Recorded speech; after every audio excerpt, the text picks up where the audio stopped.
la clase pasada. Entonces les comentaba que cuando hablamos de parasitología, siempre vamos a hablar de dos tipos de hospedadores. Hospedador definitivo, que casi siempre, para nuestro caso, va a ser el hombre, ¿sí? El hombre como huésped definitivo. Y hospedadores intermediarios, aunque no todos los parásitos tienen huéspedes intermediarios. Ni en todos los casos el hombre es huésped definitivo. En algunos casos se presenta como un hospedador accidental o como un hospedador intermediario. Yo les comentaba a ustedes que un caso era en el caso de malaria o paludismo, en la cual el hombre era un huésped intermediario, pero para la mayoría de las situaciones y de los parásitos, pues el hombre se presenta como un huésped definitivo. Y los huéspedes intermediarios, que dependiendo del parásito, como les decía, hay parásitos que no tienen huésped intermediario, solamente tienen un solo huésped, que es el huésped definitivo. Hay otros parásitos que tienen huéspedes intermediarios, dependiendo del tipo de parásito, de la especie de parásito. Puede haber un huésped definitivo, pueden haber dos huéspedes definitivos, pueden haber tres huéspedes definitivos. Eso cambia mucho.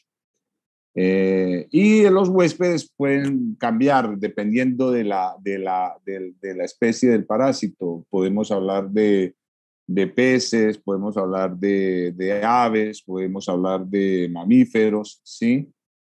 Podemos hablar de insectos. Cuando hacemos referencia a insectos, siempre los llamamos vectores, ¿no? Cuando estamos hablando de insectos como huéspedes intermediarios, los llamamos vectores. Pueden ser mamíferos, las mascotas, lo que le llamamos hospedadores peridomésticos, ¿sí? Peridomésticos o domésticos. El perro es un huésped doméstico, pero podemos tener, dependiendo de la situación, conejos o ratones o gallinas o cualquier situación de estas que son peridomésticos, no están domesticados ni viven dentro de la casa, pero sirven como huéspedes que permiten la llegada del parásito a su huésped definitivo. Y algunos ya un poquito más alejados, como caracoles o ostras, mejillones. Bueno, todos estos son huéspedes intermediarios que le permiten llegar al huésped, le permiten al parásito poder llegar al huésped definitivo. Acá también aparece otra palabra que es el hospedador paraténico. El hospedador paraténico es aquel huésped o aquel hospedador que no es necesario para que el parásito complete su ciclo biológico, es decir, para que llegue para que madure o se transforme fisiológicamente y pueda llegar en una forma larvar al huésped definitivo. Pero puede servirle al parásito para poder llegar a su huésped definitivo. Es decir, no se requiere en el ciclo de vida como tal del parásito, pero sí le puede servir al parásito para poder llegar a su huésped definitivo. Ahora más adelante les muestro algunos ejemplos de un hospedador paraténico. En el caso de Diphyllobothrium latum. Y hay muchos otros casos de huéspedes paraténicos. Y también están los huéspedes accidentales, ¿sí? Que el hospedador accidental en el cual el parásito llega a un huésped de manera accidental, a un hospedador que no forma parte de su ciclo de vida, a un hospedador que no es necesario, no sería la palabra, llega de manera accidental y en la cual el parásito puede desarrollarse hasta cierta fase o puede morir. Generalmente el parásito llega a una forma adulta cuando está en su huésped definitivo. Cuando no está en su huésped definitivo, el parásito no se puede desarrollar, es decir, puede madurar hasta cierta fase, pero no puede continuar su desarrollo porque no es su huésped definitivo. Pero en algunos casos puede generar cierto daño. Un caso típico de esto es el caso de por lo menos de Toxocara canis ocatis. Toxocara canis ocatis, como su nombre lo indica, es un parásito del perro o del gato, en la cual el huésped definitivo es el perro o el gato. Si accidentalmente llega al hombre, puede generar cierto daño y un daño que puede ser considerable con patologías que tienen interés clínico. Entonces, en algunos casos, aunque no seamos el huésped definitivo y nos volvamos huéspedes accidental de cierto tipo de parásitos, hay que tener cuidado porque se puede generar algún daño en este tema. Bueno, ¿qué se requiere para que exista y el parásito tenga éxito en todo, en su ciclo de vida? ¿Cuáles son las fases que todo organismo debe cumplir? Todo ser vivo tiene que nacer, tiene que reproducirse y muere. Esas son las 3 fases. Esas fases también las tiene que cumplir el parásito. Para esto, pues, lo primero que necesita hacer el parásito es lograr un contacto con su huésped, es decir, llegar a su huésped. La llegada al huésped puede ser de manera accidental o puede ser de manera activa. Hay parásitos que buscan a su huésped, se mueven, lo buscan y penetran en el huésped. Esto es activo. Hay otros parásitos que la manera como llegan a su huésped definitivo es accidental. ¿Ustedes alcanzaron a estar en Pamplona? No, profe. No conocieron la maravillosa ciudad de Pamplona, no han conocido el alma madre. ¿Ni el primer semestre? Profe, un solo día fuimos. Sí, profe, un solo día. Un solo día. Solo la inducción y fue como en el Rosario, no fue arriba en el campo. En la sede del Rosario. ¿Y de ahí para allá fue la pandemia y chao para la casa? Sí, en la mañana fuimos a la mañana fue la inducción, al mediodía fue el que la cantaron. Fue el 16 de marzo, fue el día que declararon pandemia nacional. ¿Y por qué entraron ustedes tan tarde en marzo? Había un descuadre en los horarios.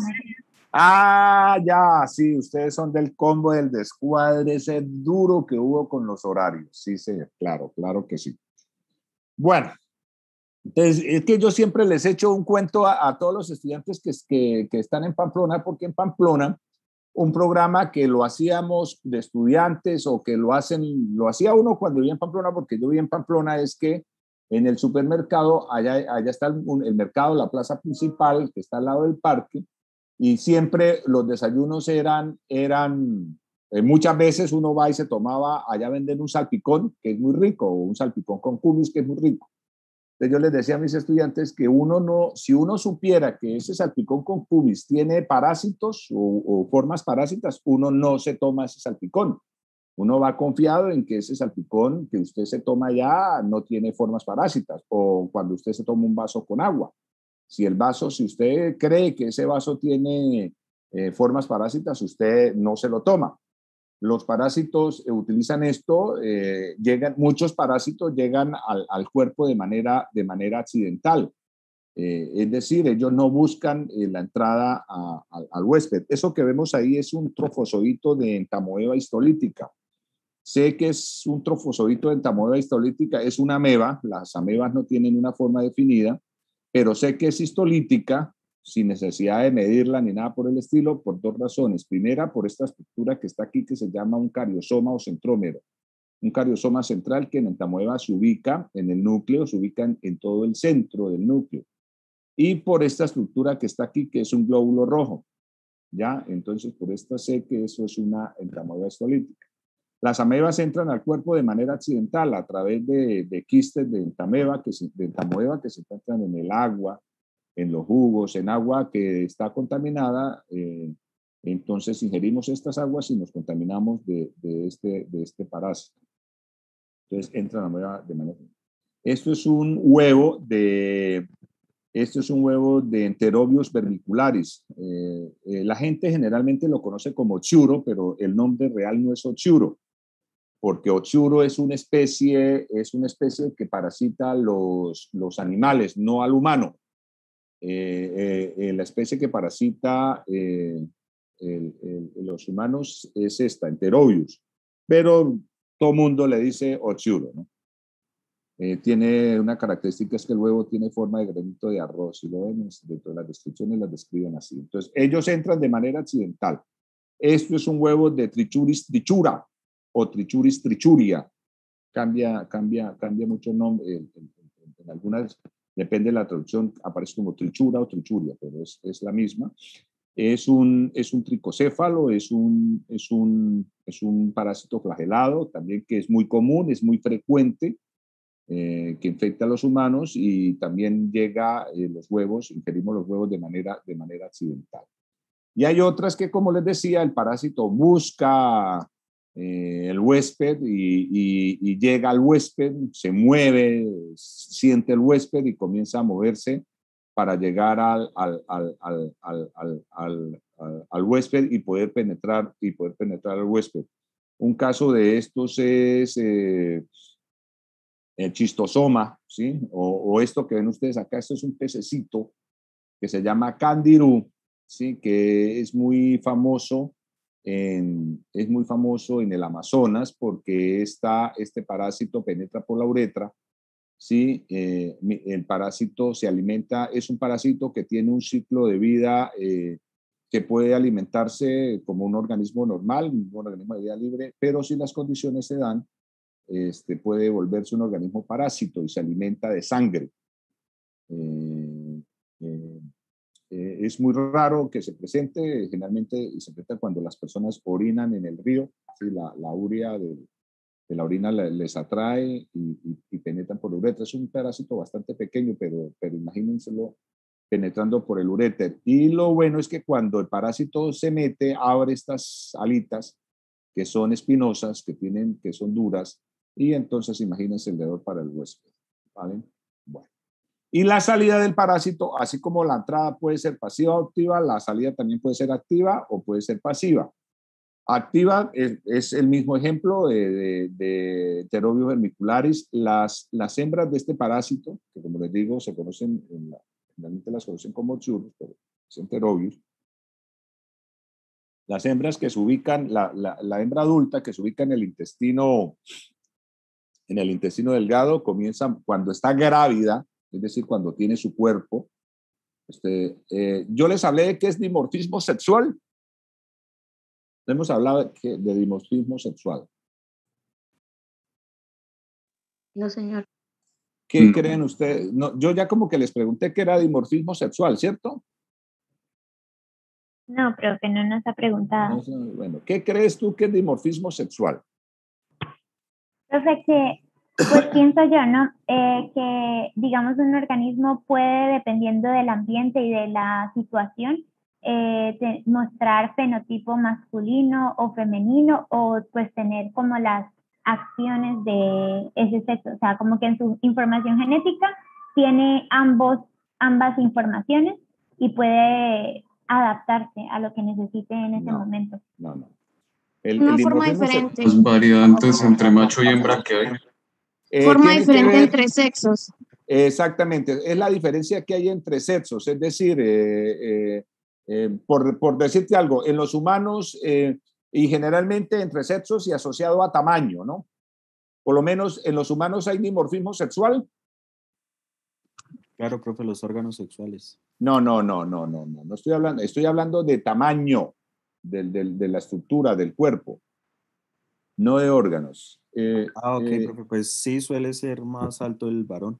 El macho en los mamíferos, no hablemos de hombre como tal, sino de especie, ¿no? De familia, de esto, ¿cómo es? Ya se me olvidó, de clase.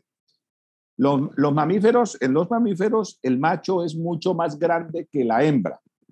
Miren ustedes, en nosotros los humanos, el macho es más grande que la hembra, en los leones, en los simios, en cualquiera. En los mamíferos, el macho es más grande que la hembra. En los parásitos, a ver, ¿por qué se da esto? ¿Por qué en los mamíferos el macho es más grande que la hembra? ¿Cuál será la relación evolutiva por la que esto se presentaba?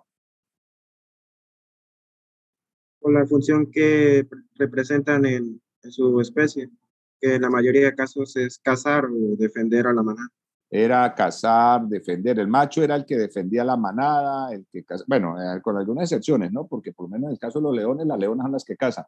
Pero en teoría el macho es el que defiende, el que protege. Bueno, entonces ahí estaba, es una relación asociada al tamaño en los mamíferos. En los parásitos y sobre todo en los helmintos, ¿sí? También hay dimorfismo sexual, pero aquí cambia. La hembra es mucho más grande que el macho. Esta imagen que ustedes ven acá es una hembra. Y este es un macho. ¿Por qué creen que ese dimorfismo sexual se presenta de esa forma?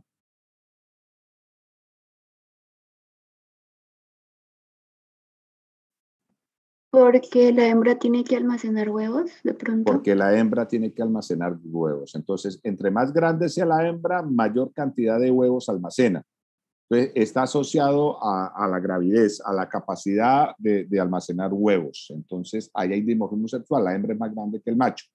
Entonces, la hembra, en este caso de Enterobius, se mueve por el intestino, se mueve a través del intestino grueso, la hembra se mueve literalmente y sale a través del orificio del ano, sale y deposita los huevos en el orificio del ano. Entonces, esto se llama una salida activa. El parásito busca activamente, busca por su propia voluntad, por así decirlo, salir y eliminar los huevos. Y una salida pasiva, ¿sí?, es la que podemos presentar con Enterobius. La hembra deposita los huevos en el intestino grueso, ¿sí?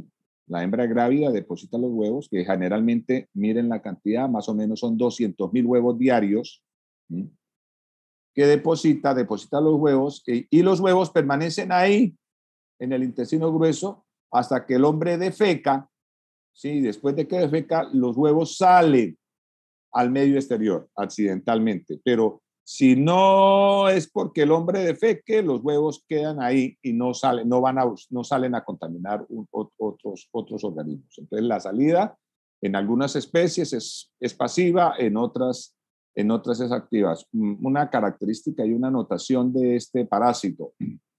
La infección por Ascaris lumbricoides es muy frecuente, casi es un parásito muy cosmopolita, en casi todos los países lo encontramos. Y una de las razones es que esta estructura que tiene el huevo, ¿sí?, le permite al parásito vivir lo hace muy resistente y le permite vivir durante muchos años en el medio exterior. Hay estudios que han demostrado que estos huevos permanecen viables fuera del huésped humano en condiciones no muy secas, semihúmedas, pueden durar hasta 10 años viables y si el hombre ingiere los huevos se pueden volver viables, es decir, una larva viable y pueden infectar al huevo. Esto lo hace muy resistente. 10 años en el medio exterior y no degenerarse lo hace bastante resistente. Esta imagen que les traigo aquí es un parásito, yo ya se lo había comentado, Wichereria, a ver, que no me enrede con tantos nombres. Wichereria bancrofti es una filaria, Dracunculus medinensis. Es un nemátodo en la cual la hembra grávida busca salir del huésped, ¿sí?, y genera lesiones en la piel para poder sacar la parte posterior y poder eliminar cuando el paciente entra en contacto con el agua, porque el parásito tiene un huésped intermediario que es un copépodo o pulga de agua. El parásito sale al medio exterior y sale por este orificio que generan en la piel y elimina estas larvitas al agua. Esto es una salida activa. Entonces, los parásitos utilizan diferentes mecanismos para poder completar su ciclo. Entonces, todos los parásitos pues para que estas infecciones parasitarias tengan éxito, se tienen que dar 4 procesos o tienen que dentro de su ciclo de vida, dentro de su ciclo ecológico, se tienen que, primero, pues, que exista la presencia del parásito, que exista la presencia del huésped definitivo, pero que además dentro de su ciclo de vida pues se presenten los vectores o los reservorios que sean necesarios para el parásito poder llegar al huésped definitivo. Esta imagen ya se las había mostrado de un niño, es una lesión de leishmaniasis cutánea. Esto es el parásito, esto es tripanosoma. El vector, esto que está aquí es una luxomía y esto que está aquí es un perro. Entonces son condiciones que se requieren para que el parásito y esa infección parasitaria tenga éxito. Esta es una imagen digital de un Anopheles. Y esta es una imagen electrónica de un Anopheles. Bueno, entonces, como les decía, dentro de esto, también en parasitología es muy importante y se referencia mucho el tema de reservorios. Los reservorios son aquellos huéspedes que no forman parte del ciclo de vida del parásito. O sea, no son indispensables, no son necesarios para que el parásito madure, ¿sí? Para que el parásito complete todo su ciclo de vida, pero sí son importantes para el parásito, para que el parásito pueda llegar al huésped humano, ¿ya? Entonces, a esos organismos les llamamos reservorios. Aquí vemos muchas especies, la perezosa o el oso perezoso. Profe, ¿sí? ¿No sería lo mismo que un hospedador paraténico? Son hospedadores paraténicos o, ojo, que hay que establecer una diferencia. Pueden ser hospedadores paraténicos, pero pueden también ser huéspedes definitivos. ¿Qué es lo que pasa? Que en el caso de Leishmania, la Leishmania hay parásitos que tienen, y eso lo vamos a ver ahora más adelante, hay parásitos que tienen un solo huésped definitivo, pero hay parásitos que pueden tener varios huéspedes definitivos, ¿sí?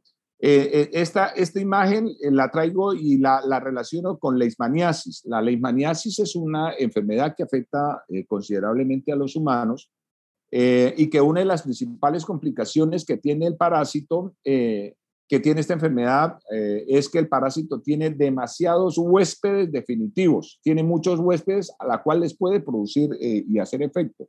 La leishmania puede producir daños epiteliales y daño en órganos internos de todos estos reservorios.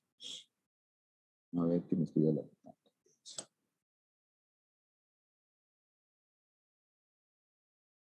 Entonces, en muchos casos, puede ser un paraténico, un huésped paraténico, pero en otros casos se vuelven huéspedes definitivos, que los llamamos reservorios porque para nuestra vez estamos hablando de clínica, parasitología clínica humana. Entonces, solamente consideramos como huésped último el hombre, pero que si estuviéramos hablando de parasitología animal, estos se vuelven huéspedes definitivos de importancia clínica, porque el parásito de igual forma le hace mucho daño al huésped. ¿Entendido? Entonces, pero para nuestro caso, pues los llamamos huéspedes que le permiten al parásito poder llegar al huésped humano. Eso se le llaman reservorios.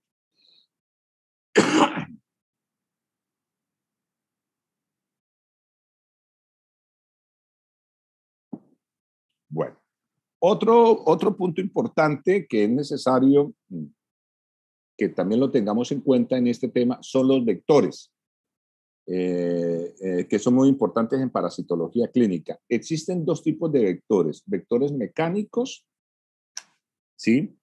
Y vectores biológicos. Los vectores mecánicos son aquellos en la cual el parásito no tiene ningún tipo de cambio fisiológico. El parásito no... el parásito utiliza este vector solamente como un mecanismo de transporte, es decir, de poder ir de un lugar a otro y llegar al huésped definitivo. En el parásito no representa ningún tipo no desarrolla ningún tipo de reproducción asexual, ni sexual, ni nada por el estilo. Solamente utiliza este huésped para poder transportarse y llegar a su huésped definitivo. Son muy frecuentes en este tipo de parásitos mecánicos.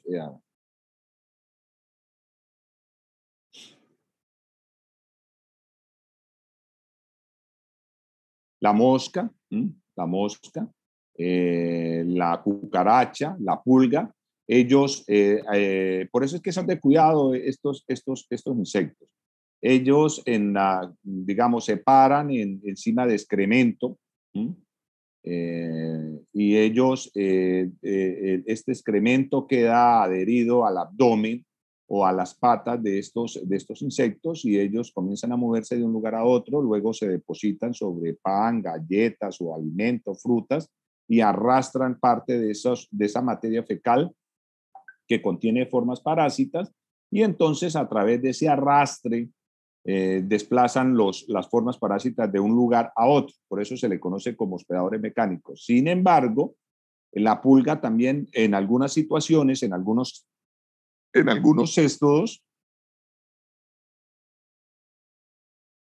puede convertirse en un huésped biológico, ya que el parásito desarrolla cierta fase sexual dentro de la pulga, y cuando el hombre accidentalmente ingiere la pulga, puede adquirir esa forma parásita. Pero en este caso, pues lo llamamos mecánicos por eso, porque transportan, o sea, los parásitos utilizan estos insectos como vehículo de transporte para llegar de un huésped a otro. Y están los biológicos, que es donde realmente el parásito sufre transformaciones fisiológicas, se reproduce de manera sexual o sexual, y a través del mosquito, del insecto, puede llegar al huésped definitivo. Esto que vemos acá es una luxomía o flebotomo, es el mosquito transmisor de Leishmania. ¿Esto qué es?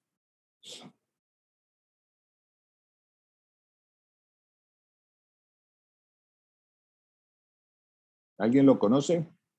Aedes. Le llaman pata blanca o tigrillo por estos puntos blancos que tienen en el abdomen o estos puntos blancos que tienen en las paticas. Aedes aegypti. Este es un anófeles. Este es otro Aedes. Y este que está acá. Triatomino. Es el famoso pito, vinchuca o triatomino, el que transmite Chagas. Dentro de estos huéspedes, el parásito sufre transformaciones fisiológicas, se reproduce de manera sexual, tiene cambios en su fisiología y en su fisionomía, y esos cambios pues son necesarios para poder llegar al huésped definitivo. Bueno, ahí lo vemos, alimentándose. Entonces, los parásitos, para poder completar esa vida como parásito, tienen que cumplir tres funciones, 3 puntos importantes. El primero es el tema del contacto, es decir, lograr encontrar al huésped, entrar al huésped, sea de manera accidental o sea de manera activa, sea de manera accidental porque ingerimos agua o ingerimos alimento, o nos metemos la mano a la boca y tenemos restos de materia fecal o tenemos restos de alimentos que contienen el parásito y ingerimos, entra el parásito de manera accidental o de manera activa o pasiva. Después de que el parásito llega al huésped definitivo, pues está el asentamiento del simbionte, del parásito, en el huésped definitivo. Para eso el parásito tiene que llegar hasta su nicho o hábitat, ¿sí? El parásito tiene un nicho o un hábitat específico y tiene que llegar a ese nicho o ese hábitat específico y poder ubicarse y asentarse, porque si no lo logra, el parásito fracasa, el parásito muere. Entonces, para el parásito es fundamental, es indispensable llegar a su nicho. Estamos hablando del intestino delgado, estamos hablando de las células musculares, estamos hablando de tejido nervioso, estamos hablando de los pulmones, estamos hablando del corazón, estamos hablando de la sangre, estamos hablando del riñón. Bueno, dependiendo de la especie y del tipo de parásito, el parásito tiene que llegar y ubicarse, asentarse para madurar, llegar a la forma adulta, comenzar a reproducirse, porque ese es el objetivo de todos los parásitos. Los parásitos, su objetivo es reproducirse y que esa descendencia salga del huésped y contamine nuevos organismos como todo organismo vivo, para perpetuar su especie, ¿ya?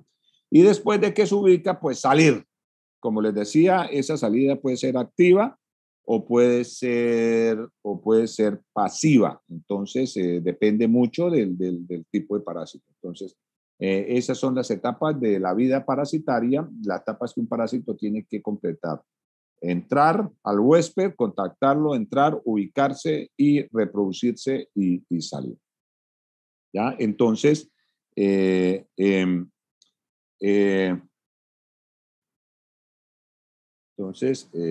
es como un pequeño resumen que hago de esto. Es un huevo de Trichuris trichuria. La vía de entrada es oral. Entra a través del consumo de agua o alimentos, ¿sí? Isospora belli también es uno, o quiste isospora, que la vía de entrada es a través del agua o del agua o de los alimentos, a través de la boca. Ya les había hablado de este parásito, Enterobius vermicularis. La vía de entrada, aquí hay dos consideraciones. Generalmente entra por el consumo de agua contaminada, pero hay algo que se le llama autoinfección. El parásito generalmente no sale del huésped, o sí sale, alcanza a salir, pero el huésped sin necesidad de estar en el medio exterior, sino que el parásito, yo les comentaba que la hembra salía por el orificio del ano y depositaba los huevos en el orificio del ano. Al depositar estos huevos, deposita una sustancia gelosa, pegajosa, que produce mucha picazón. Y generalmente en la noche los niños o la persona que está infectada se rasca y se llevan restos de los huevitos, en los quedan debajo de las uñas, en los dedos. Y al otro día, si no tienen las precauciones de lavado y aseo, se meten los dedos a la boca e ingieren nuevamente los huevos sin necesidad de que se realice un ciclo externo. El piojo como un ectoparásito, es un ectoparásito porque utiliza al hombre para alimentarse, la sangre del hombre. El candirú, que les comentaba, también como un ectoparásito. La Aedes, un ectoparásito que, aparte de que es un ectoparásito, es un vector porque transmite muchos parásitos al huésped humano. Estos son Trypanosoma cruzi, son trofozoitos de Chagas, que transmiten Chagas entran a través de la picadura de los mosquitos anófeles. Este ya se los había comentado, este se llama Strongyloides estercolaris. ¿Se acuerdan de la hembra partenogénica que entra a través de la piel? Ella busca al huésped, busca el parásito y penetra a través de la piel. Esta se llama Naeglaria fowleri, es una ameba de vida libre, pero hay como la vende, ameba de vida libre, y puede matar al huésped en 3 días, 4 días lo deja listo. Meningoencefalitis amibiana primaria produce este parásito. Poco estudiado, no se conoce mucho del tema. Entra a través de a ver, lo retrocedo un poquito. Entra a través de las fosas nasales, entra a través de las fosas nasales o a través de la boca, o puede entrar a través de una herida en la piel. Trichomonas vaginalis es un parásito de transmisión sexual, por contacto sexual. Bueno, la madre también se lo transmite a la hija durante el parto, en un parto normal. Estos son quistes Cryptosporidium parvum a través de la boca. También hay autoinfección. Las almejas como huéspedes intermediarios que nos permiten la entrada de varias especies de parásitos. Esto es un copépodo o pulga de agua como un huésped intermediario también de varios parásitos. Los pescados, langostas y langostinos como huéspedes intermediarios que permiten la entrada de varias especies de parásitos al hombre. La carne cruda, carnes rojas, ¿sí? Como un mecanismo de entrada de parásitos al huésped humano. La carne de cerdo, frutas y verduras, también como un mecanismo que permite la entrada de parásitos al huésped humano. Esta es una metacercaria de Schistosoma. Ella busca al huésped humano. Hay algo que se llama geotactismo. Ellas en el agua, cuando se empieza el movimiento del agua, ellas comienzan a buscar de dónde se origina el agua y si es una especie humana y está el humano en el agua, penetran a través de la piel. ¿Profe? Sí. ¿Podría repetir el nombre de lo que pasa, pues, a lo que se origina el movimiento? Geotactismo. Gracias. Vale. Profe, ¿cómo es el nombre de la ameba que usted nos dijo que causaba meningitis y que mataba en 3 días? Meningoencefalitis amibiana primaria, Naegleria fowleri. Ah, ok, profe. Vale. Esa la vemos, yo creo que en la próxima clase arrancamos con ella. Transmisión materno-fetal, transmisión vertical, la madre, ¿qué pasó aquí? La madre puede transmitirle a través de la placenta, ella adquiere los parásitos y le transmite los parásitos a través de la placenta al feto, en el caso de Chagas, ¿sí? O en el caso de toxoplasma, o le transmite al huésped cuando lo está amamantando a través de la leche materna. Entonces, la madre puede ser un vehículo transmisor de parásitos a través del cordón umbilical o a través de la leche materna. El toxoplasma, que también se transmite por transfusiones de sangre o también se transmite por trasplante de órganos.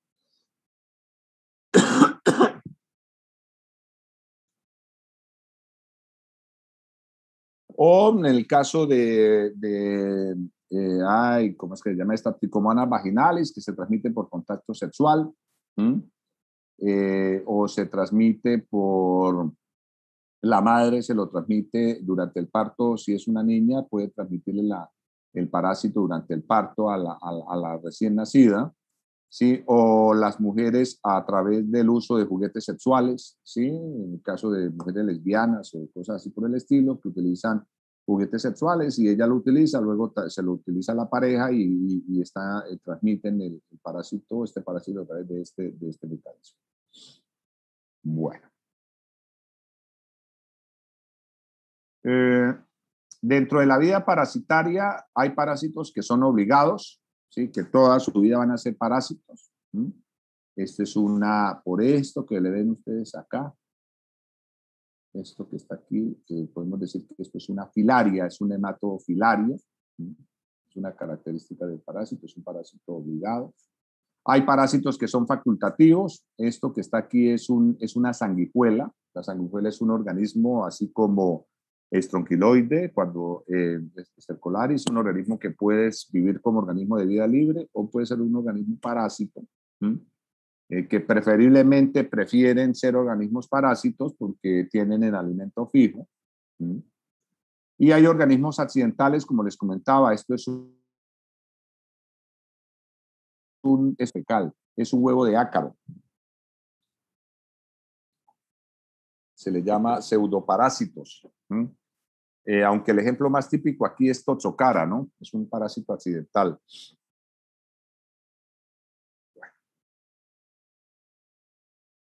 Profe, de les que hacen referencia, bueno, he escuchado que hay pacientes que son alérgicos a los ácaros, entonces mandan a desinfectar las camas. Sí, sí, exactamente. ¿No? Pero es el mismo, ¿cierto? Es que después les cuento una teoría que se llama ¿cómo es que se llama? El síndrome del aseo. Después les cuento algo de cuando hablemos de este tema de los ácaros, ¿vale? Pero son esos. Listo, profe. Estos son huevos de estos insectos. Estamos hablando de la relación. Entonces hay huéspedes que son temporales, parásitos que son temporales, como les decía, la pulga, los insectos que solamente van y buscan al huésped a alimentarse. Hay parásitos que son periódicos, como en el caso de los rhabdítidos. Cuando hablo de rhabdítidos estoy hablando de la especie Ankylostoma, Necator o Strophiloides stercolaris, que pueden vivir como organismos parásitos, como organismos de vida libre, o pueden vivir como organismos parásitos. Ese es Ankylostoma duodenale. Y hay otros que son permanentes, como Ascaris, como Trichinella, bueno, varias especies de parásitos que van a ser permanentes. Lo que les comentaba, dentro del tipo de parasitismo está el pseudoparasitismo, parasitismo accidental. Esto es un huevo, este es un parásito de los vegetales, de ahí el color verde. Esto se llama heterodera, se puede encontrar en materia fecal porque estamos comiendo una lechuga o un tomate o una fruta o una verdura, una legumbre que no la lavamos bien, entonces puede ser que se encuentre de manera accidental este parásito, pero no genera ningún tipo de daño. Este sí, este es el huevo de Toxocara. Este es muy peligroso, tan peligroso que puede llegar a los pulmones, puede llegar al cerebro y puede llegar a los ojos y puede producir ceguera. Daña, se ubica en los ojos y puede producir ceguera permanente. Es muy frecuente, los optómetras lo referencian mucho, es muy frecuente que después de muchos años un paciente tenga complicaciones visuales por la presencia de este es el huevo, no el verme, es el huevo de Toxocara canis. Facultativos o ocasionales, ya los había comentado, y temporales que son los insectos. Permanentes, ya pues esta es una imagen de Hymenolepis, es un cesto. Y clínico, como les comentaba, como Strongyloides, que puede ser un organismo que vive como organismo de vida libre, se alimenta de otros nematodos, de algas, de otros protozoos, se reproduce de manera sexual y vivir como un organismo de vida libre, pero si el huésped se le atraviesa y encuentra un huésped cerca, se transforma fisiológicamente, si ven que son completamente diferentes, se vuelve un organismo filariforme, con un esófago filariforme y se vuelve un organismo parásito con características partenogénicas. Dentro de las fuentes de infección, pues, ¿cómo nos podemos contaminar? Por acción del agua o suelos contaminados, por acción de alimentos que están contaminados, por acción de insectos hematófagos que cuando se alimentan de sangre, las hembras hematófagas transmiten enfermedades, por acciones de animales domésticos o silvestres, ¿sí? Perros, conejos, gatos, etcétera, por otras personas, como les hablaba, por contacto, puede ser por contacto sexual o personas que a través de un beso, como en el caso de, ¿cómo es que se llama? El del beso, tricomonas,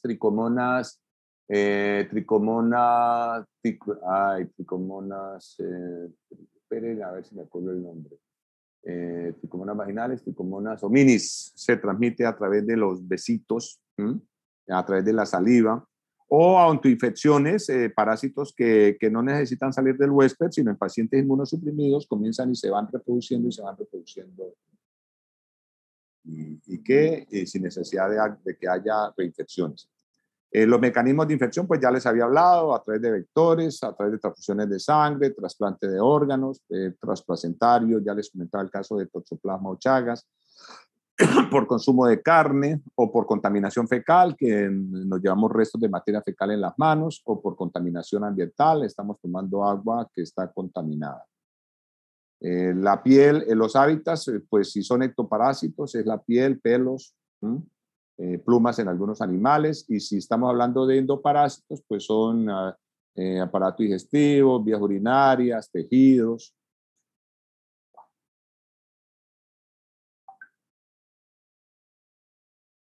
Esto que vemos acá en los endoparásitos, ellos utilizan estructuras que les permita adherirse a las paredes de los tejidos, porque si no tienen cómo adherirse a las paredes de los tejidos, no se van a poder alimentar. Es más, si se alimentan de tejidos. Esto que ven ustedes aquí es un trofozoito de Giardia duodenale o Giardia intestinale. Esto que está aquí se llama ventosa o disco adhesivo. El parásito lo utiliza para adherirse a las paredes intestinales. Y esto que está aquí se llama asostilo, que es un gancho, es una estructura que el parásito lo utiliza para adherirse a las paredes intestinales. Tanto esto como esto generan daños patológicos en el huésped, tanto el disco adhesivo como el asostilo. Esto que ven aquí es una ancilostoma duodenale o un necator, da igual. No tiene el otro cargador. ¿Aló? ¿Me están preguntando algo o tienen conectado y están hablando? Creo que activó el micrófono sin querer. Vale, sí, vale. profe, activó sin querer. Ok.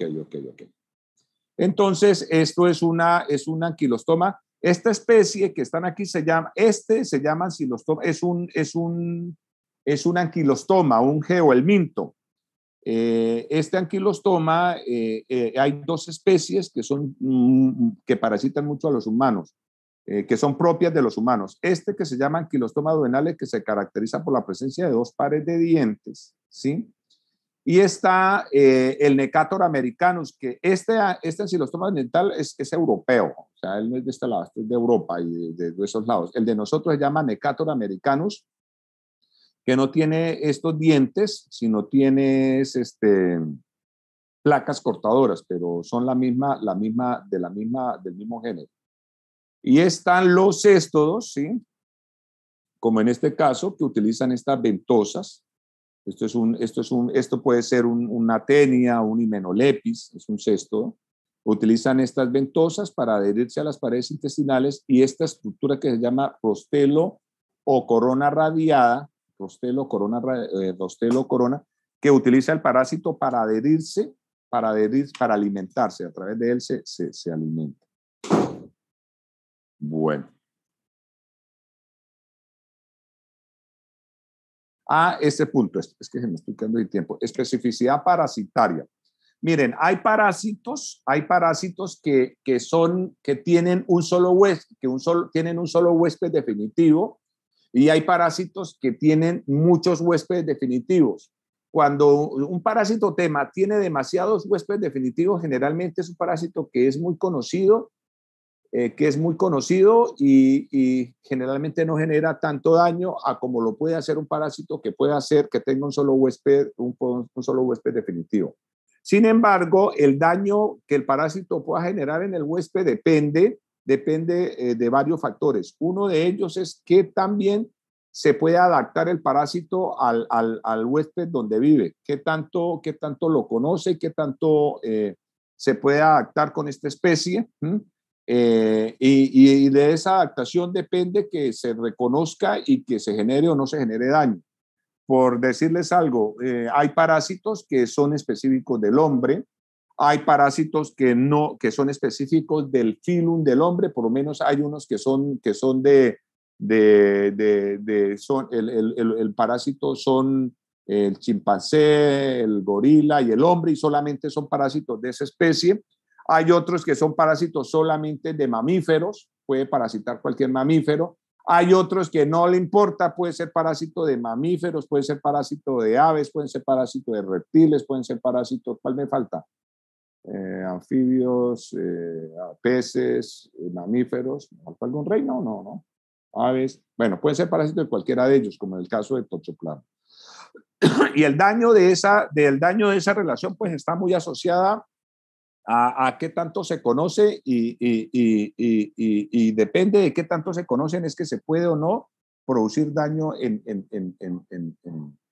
el huésped. Entonces, este daño depende si el parásito está actuando como comensal o está actuando como parásito. Recuerden que yo les comentaba que habían algunos parásitos que actúan como comensales.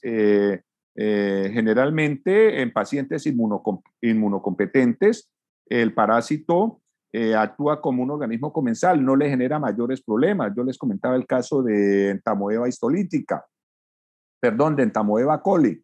Es un parásito, es una ameba que vive, es muy frecuente encontrarla y no genera mayores problemas, a no ser que las condiciones del huésped, las condiciones inmunológicas del huésped cambien y deje de ser un organismo inmunocompetente y pase a ser un organismo inmunocomprometido. Entonces, cuando ya se vuelve un organismo inmunocomprometido, las condiciones cambian y el parásito aprovecha esa oportunidad y se vuelve un parásito oportunista. Deja de ser un organismo comensal y se vuelve un parásito oportunista, generando daños en el huésped humano. Estos daños dependen de ciertas consideraciones. Uno, de las concentraciones o de la carga parasitaria. No es lo mismo que usted se tome un vasito con agua que contenga un huevo de Ascaris, a que usted se tome un vasito con agua que contenga 10 huevos de Ascaris, o que usted todos los días cuando sale de su casa pasa por la esquina y encuentra una señora o un señor que vende limonadita, que hace la limonada con agua no tratable, no purificada, y todos los días esté consumiendo agua con huevitos de Ascaris o de Trichuris. Entonces, a medida que aumenta la carga parasitaria, le va a quedar más difícil al sistema inmune, así sea un organismo inmunocompetente, darle respuesta a esa carga parasitaria, ¿ya? Entonces, la carga parasitaria es fundamental en la determinación del daño que pueda generar ese parásito en el huésped humano. Segundo, los síntomas clínicos dependen de ese número de parásitos, de esa carga parasitaria, ¿sí? Y de cómo está el estado fisiológico del huésped. Estamos hablando de un organismo inmunocompetente, de un huésped inmunocompetente. Estamos hablando de un huésped inmunocomprometido. Estamos hablando de un huésped inmunosuprimido. Entonces, depende de qué tipo de huésped estamos hablando. Y del estado fisiológico del huésped. No es lo mismo que estemos hablando de un paciente que esté desnutrido, ¿sí? O de un paciente que aparte de que esté desnutrido, tenga otras enfermedades o otras infecciones. Entonces, todo eso influye para la respuesta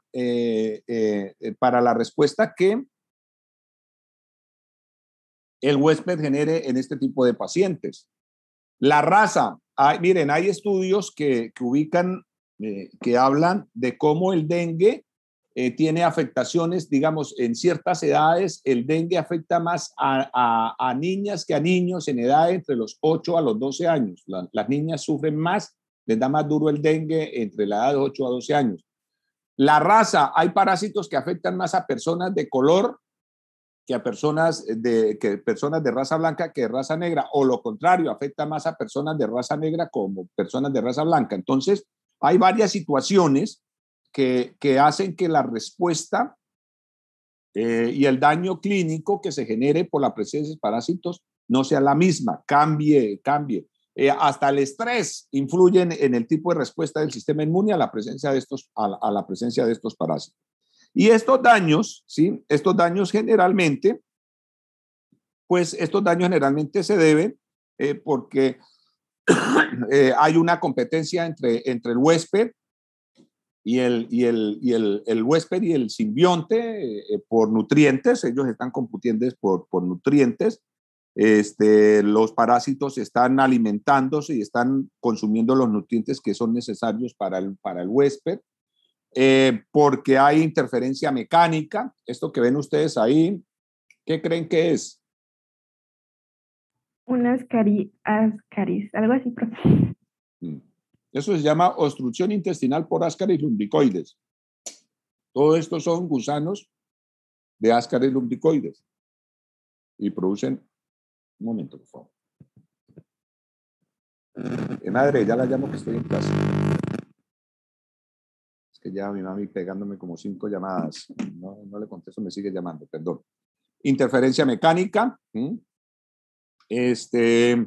Hay parásitos que producen efectos tóxicos que transforman tejidos, hiperplasia de tejidos. Los parásitos comienzan y se meten dentro de las células y van agrandando las células y las van dañando hasta que las células no pueden cumplir las funciones para lo que están hechas. Efectos tóxicos. Esto que ven aquí, ¿qué creen que es? Larva. Es una larva, se llama larva migrans. Es producida por parásitos del perro. Se llama Ancylostoma duodenale o Ancylostoma caninum. Larva migrans. Ya el parásito comienza a moverse por debajo de la piel. El parásito se desespera, por así decirlo, porque llega un huésped que no es. Él se da cuenta que llega un huésped que no es el suyo y comienza a moverse, comienza a desplazarse y producen este tipo de reacciones en el huésped. Bueno, y para terminar, hacerle solamente una remembranza de inmunología, porque ustedes ven inmunología, yo solamente les hago un pequeño recorderis del tema. Decirles que el huésped definitivo y el parásito, desde que entran en contacto, se generan una serie de respuestas. una serie de respuestas que buscan primero al huésped controlar la presencia del parásito, ¿sí? Evitar que el parásito se reproduzca y si no puede evitar que el parásito se reproduzca, pues controlar el número de parásitos en el cuerpo. Recuerden ustedes que el daño del parásito, la clínica depende de la carga y del número de parásitos. Y por otra parte, el parásito genera una serie de respuestas que buscan evadir la respuesta generada por el sistema inmunológico y buscan evadir esa respuesta que les permita llegar a su nicho, a su hábitat y poder reproducirse. Entonces, él tiene que evadir ese tipo de respuesta. Esta respuesta tiene éxito o no tiene éxito, dependiendo del tipo de parásito. En parásitos más evolucionados, por decir lo mismo, no es lo mismo una respuesta a la presencia de un virus o de una bacteria a la respuesta a un helminto, a un ancilostoma o a un trichuris o a cualquiera de ellos, porque la respuesta son parásitos mucho más complejos. Una bacteria tiene un tipo de proteínas específico que es muy fácil que sea reconocido por el huésped, por el sistema inmunológico, a un Ascaris o a un Lumbricoides que tienen fases larvales. Por un tema, Enterobius vermiculares tiene fases larvales, o sea, nosotros podemos encontrar 5 formas larvales en un huésped, L1, L2, L3, L4, L5. En Ascaris presentan hasta 7 fases larvales, L5, L6 y L7. Entonces, cada una de esas fases larvales generan respuestas diferentes, generan una respuesta inmunológica diferente. Entonces, dependiendo del tipo de parásito y del ciclo de vida que presenta ese parásito, pues las respuestas van a ser diferentes. La infección parasitaria se presenta porque el organismo no reconoció este huésped, porque el organismo no fue capaz de dar una respuesta y de controlar a esta gente, y porque el parásito pudo evadir esa respuesta y se pudo ubicar y comenzó a reproducirse, ¿ya? Entonces, esta es una serie de respuestas que se tienen que dar.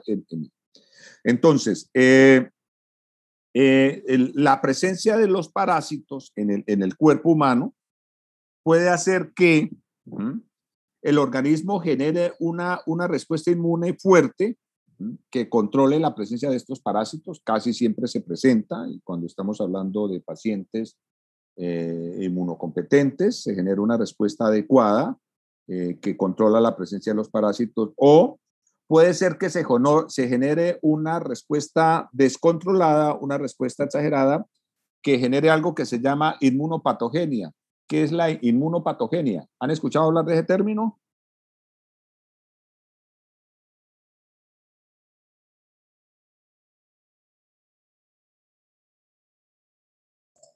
Patologías asociadas al sistema inmune. Son patologías asociadas al sistema inmune. Muchas veces la respuesta del sistema inmunológico ante la presencia de un parásito es mucho más dañina que el daño que puede hacer el parásito en ese huésped. Esto es, a veces la respuesta del sistema inmune es tan agresiva que genera mucho más daño que el daño que pudiera producir el parásito. Eso es una inmunopatogenia. En muchas ocasiones, ustedes saben que frente a la presencia de un parásito se generan una serie de respuestas del sistema inmune que va desde el reconocimiento del parásito a través del sistema de antígeno-anticuerpo, de proteínas, respuestas de las células encargadas de destruir estos agentes extraños, de los leucocitos que engloban y destruyen estos agentes. Pero muchas veces el daño se sigue generando una respuesta por el sistema inmune que a veces comienzan a dar órdenes al sistema fibroso y sistema conectivo de que comience a encapsular esta forma patógena, y lo que hace es que se forman estos quistes que comienzan a aumentar de tamaño, a calcificarse y a generar mucho más daño del mismo daño que genere la presencia de este agente del daño que generara el parásito en el huésped. Entonces, a eso se le conoce como, inmunopatogenia. ¿Ya? Sin embargo, pues el éxito de la infección por parte del parásito va enfocada a dos cosas. Primero, a evitar matar al huésped. El parásito lo tienen claro, si el parásito mata al huésped, el parásito se mueve. Entonces, no siempre el parásito busca destruir al huésped.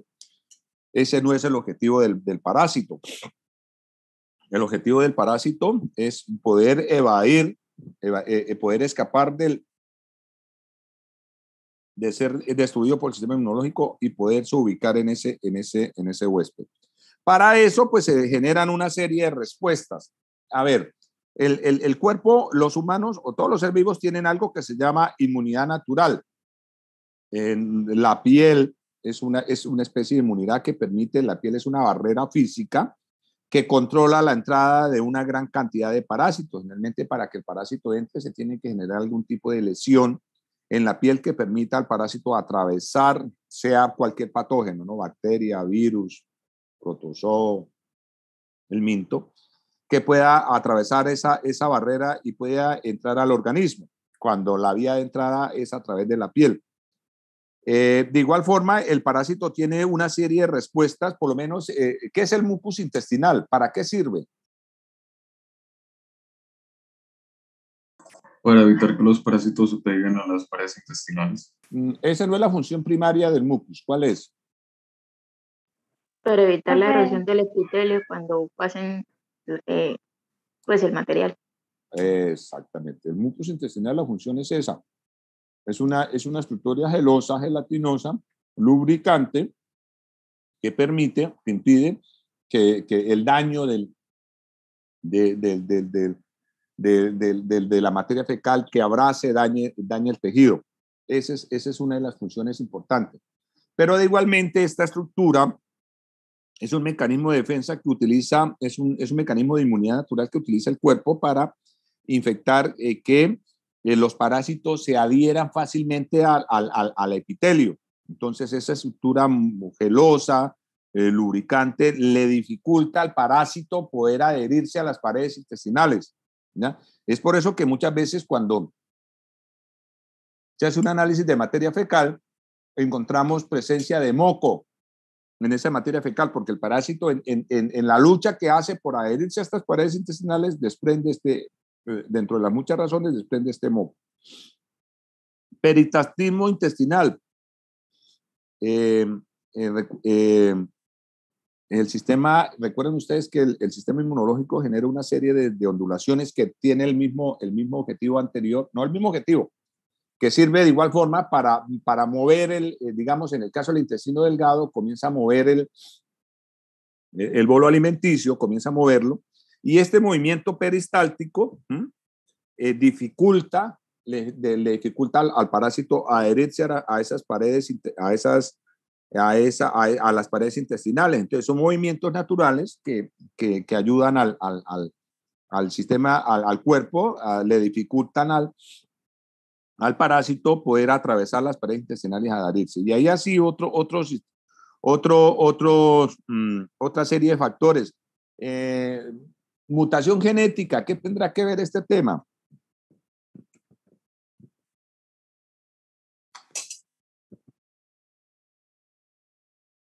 Pues que ciertas modificaciones pueden reducir la competencia inmunológica del paciente. Un ejemplo. En África hay una tribu que no les da malaria.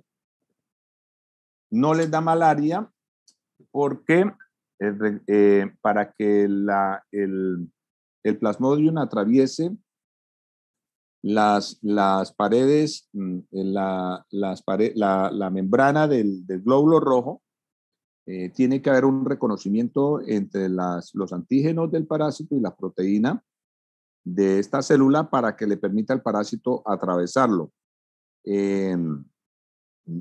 Por alguna razón genética, estas proteínas no se formaron en esta gente, en esta familia, Y el parásito no puede identificar cuál de esas células es un glóbulo rojo. Él tiene que identificar cuál es un glóbulo rojo para poderlo atravesar y vivir ahí, porque eso es un nicho. Al no tener esta proteína, esta mutación hizo que el parásito no pueda reconocer el huésped, no pueda reconocer la célula, no pueda reconocer el glóbulo rojo y no pueda producirse algo que se llama secuestramiento anatómico. Los parásitos secuestran estas células, se meten dentro de estas células, evaden la respuesta del sistema inmune. Al no poderse meterse dentro de estas células, no pueden evitar esconderse del sistema inmunológico y por esa razón pueden ser fácilmente destruidas por el sistema inmunológico. Entonces, como ven ustedes, hay una serie de respuestas, ¿sí?, entre el huésped y el parásito que impiden que tanto el parásito pueda controlar la presencia que tanto el huésped pueda controlar la presencia del parásito o que le permiten al parásito evadir las respuestas del sistema inmune. Dentro de otro de los puntos, miren, hay un tema que se llama camuflaje antigénico.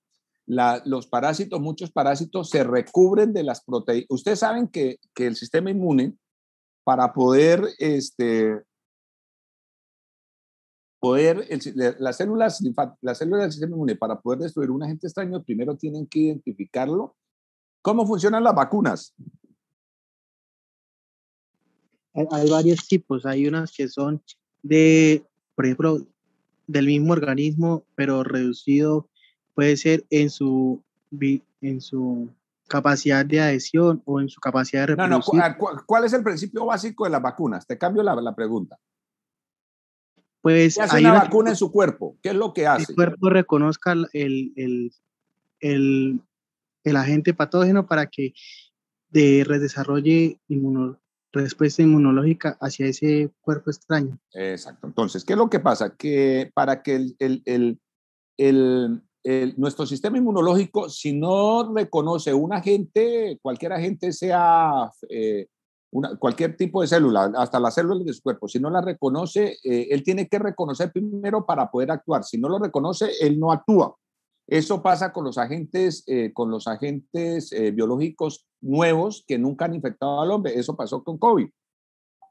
El cuerpo, nuestro sistema inmune, nuestras células, para poder atacar esos agentes extraños, primero tienen que identificarlo para poderlo destruir. Si no lo identifican, no lo destruyen. Cuando el agente es nuevo y el sistema tarda y se demora, pues las células se reproducen, los patógenos se reproducen hasta en un momento donde la carga es tan alta que así ya lo reconozca, ya se va a generar un daño que va a ser tan grave que puede matar al huésped, ¿ya? Entonces, eso pasa ese es el mecanismo a través del cual el sistema inmune identifica un agente extraño y lo destruye. Él tiene que identificarlo. Para evitar esa identificación, muchos parásitos se recubren, pasan por los órganos del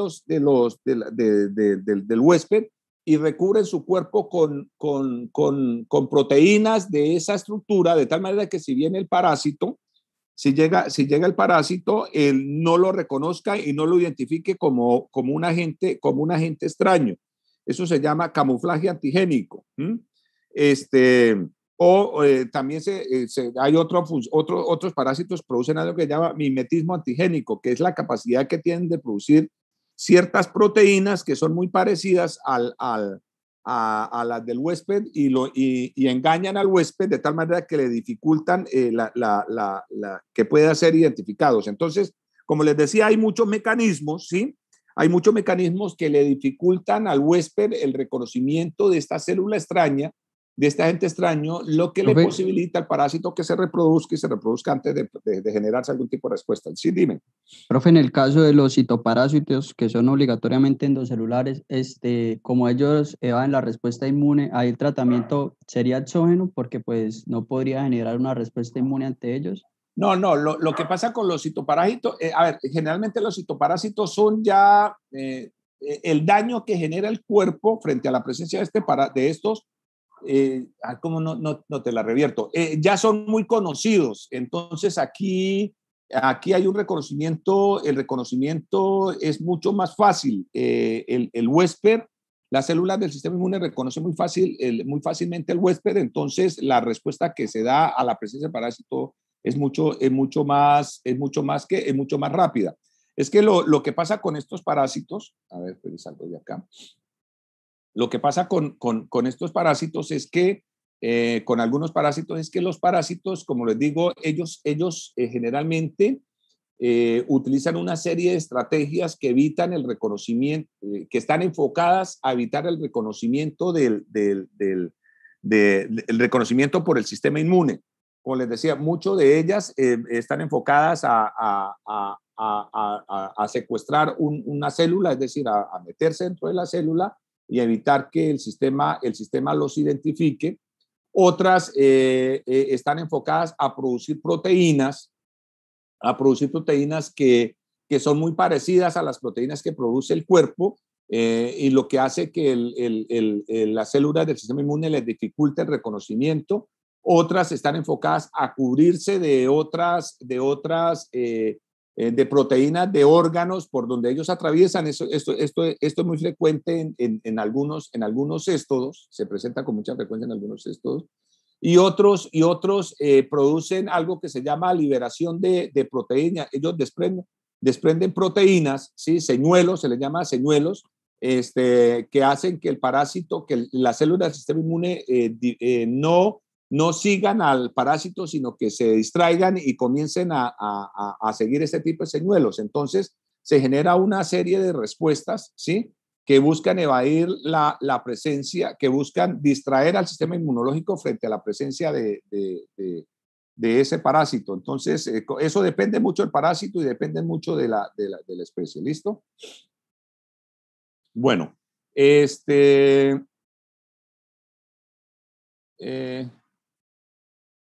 bueno, ya entonces, para continuar, entonces, esta diapositiva ya se las había mostrado, y arrancamos en la próxima clase con amebas. Vamos a arrancar con amebas de vida libre y luego con entamoeba solítica y otras amebas de interés clínico. ¿Preguntas? No les he mandado, ¿cómo es que se llama la monitora? ¿Camila? Angie, profe. Angie, por favor acuérdame ahora y te envío los documentos, o ya los consiguieron. Los PDF. Listo, profe, yo ahorita más tarde le escribo. ¿No los han conseguido? No, señor. Vale. Ya acuérdame, Angie, te los envío ahorita, ¿sí? Listo, sí, señor. Bueno, listo. Quedamos en eso. Nos hablamos el próximo martes, ¿listo? ¿Cuándo están programados los parciales? Aproximadamente el 20 de septiembre, ¿no? En 2 semanas, profe. Bueno, listo. Tenemos más que tiempo suficiente. Listo, chicos. Entonces nos vemos en la próxima clase, ¿vale? Hasta luego. Bueno, hasta luego. Vale, profe, hasta luego. Chao, hasta Feliz luego. tarde. Hasta luego, profe.